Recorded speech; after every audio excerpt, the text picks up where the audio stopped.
Hi, this is Eric and Anthony from OCR Ninja Trail and Hiking Tips. Today we'll discuss the Spartan Ultra that was held last fall in October in Blue Mountain in Canada. We're a few months late, but we decided to do a little video to explain many things about doing an ultra, and specifically at the same time this one that was one hell of a race. And I think that even if we're a little bit late after the race, I think that's going to be very good for coming ultras, especially the one in New Jersey. That's going to happen pretty soon. One of the first point that I wanted to discuss is how that whole thing was announced, especially the elevation, like the total height gain that we were going to have during the race. Normally we're used to about between 2300 meters to 3000 meters. I don't know exactly how this is in feet, but you can multiply by 3.3, but this is normally what we're expecting. So 2 weeks before the race, we get the course plan that goes out, and then we learn that that particular race was going to be over 4,000 meters in elevation gain. It's a small mountain, so that meant that we were going to go up and down that thing all day long. So basically, like each lap of 25K, we were going up and down the mountain like 6 or 7 times. So that was pretty much extreme. I don't know up to what level that people actually got discouraged and probably decided even not to come to the race because of that. We know some people didn't come, a lot of them because of the constraints of crossing the borders with the COVID thing. There was not a lot of people from outside Canada, but we know that a few of them, like when they saw the elevation gain, basically just said we're not doing it. But yeah, so the elevation gain was fairly high. Yeah. Once we received the map, only 2 weeks before the race, we were able to analyze it to see how many kilometers, how many obstacles, the relief, and the famous elevation gain that Eric was talking about. As we talked, we were able to see that there were a lot of up and downs. What is difficult with this kind of race is that you were not able to find your pace. You cannot find it, and it's not like New Jersey that is very easy to find your pace, and not like Killington that are big up and down. Here it's small up and downs, and sometimes you had to put your hand on the floor to be able to on the ground, on the ground to be able to go high. The place was very nice. We were able to see the lake here. The weather was around 0 degrees Celsius in the morning. Yeah, at first, and after that during the day maybe 10 degrees.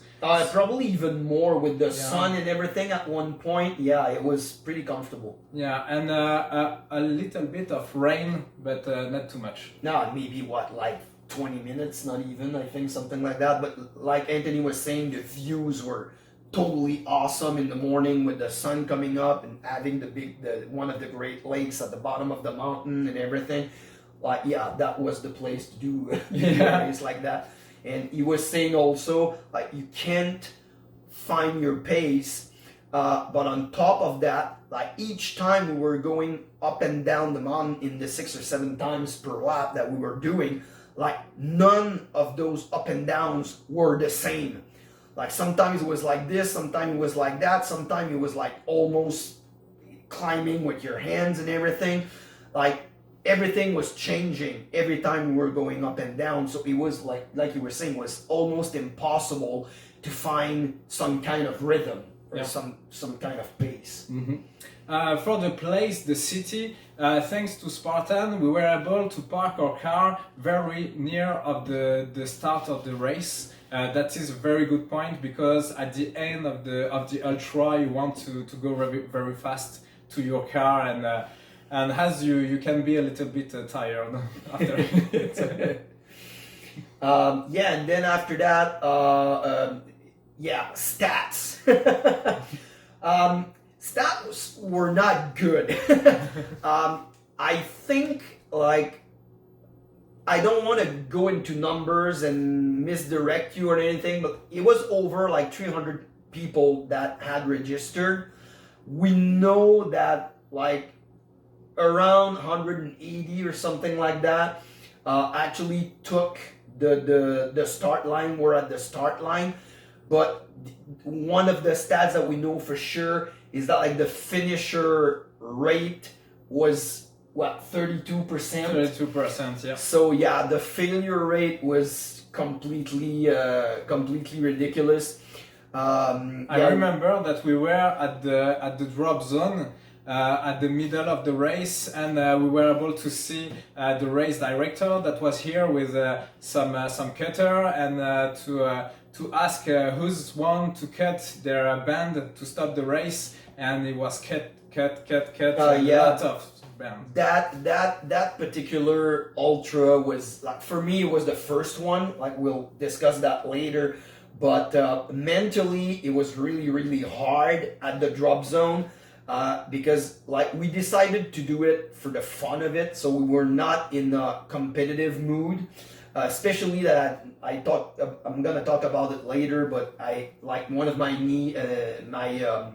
heels was injured, so I couldn't like go up like really fast and run a lot. So we pretty much were on the like just fun pace, Yeah. and we were actually like passing a lot of people.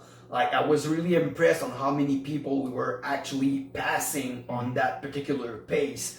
So that was probably discouraging for a lot of people, because when we got to the drop zone, we had like 30 minutes Yeah. before the cutoff. Before the cutoff, like we were actually the last ones that were allowed to go after the just before the cutoff. And when we were there, like we were discussing about how many people that we had passed that were not even close to making it to the cutoff. So that was extremely hard mentally. And then, like Anthony was saying, like we were there and this guy was just getting high on like cutting bands and everything, and I'm not gonna take the same language as the people that were there, but we heard a lot of things that meant like, I'm not doing a second lap of that hellhole. We're not going to do that. So mentally, you had to stay like in your bubble, like really concentrate and stay in your zone, because like just thinking that you have to do that again, like do another 25 kilometer again, if you think too much about it, you're just not gonna start again. You need to be prepared before to ride at the drop zone to be ready to go for the second lap. If not, if you have some kind of hesitation, you will stop for sure. Yeah. And the second goal of the weekend for us was the day after to do the super and the sprint. So we decided to take our time to do the ultra because the goal was to finish it and to have the ultra fecta during the weekend.